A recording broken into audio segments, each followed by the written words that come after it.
मुंबई गोवा महामार्गावर एक भीषण अपघात झाल्याची धक्कादायक घटना खेडमध्ये घडली आहे। भरधाव वेगातील कार थेट जगबुडी नदीच्या कठड्यावर जाऊन अडकली।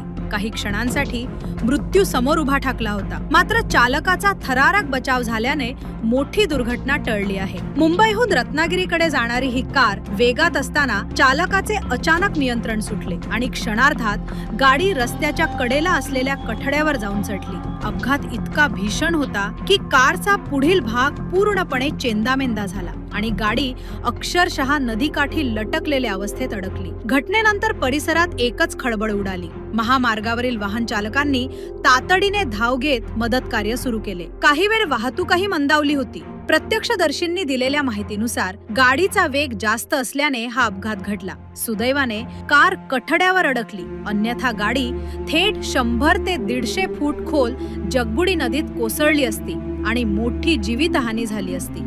या घटनेमुळे पुन्हा एकदा महामार्गावरील वेग मर्यादा आणि सुरक्षिततेचा प्रश्न ऐरणीवर आला आहे। दरम्यान खेड पोलिसांनी घटनास्थळी धाव घेत तपास सुरू केला आहे।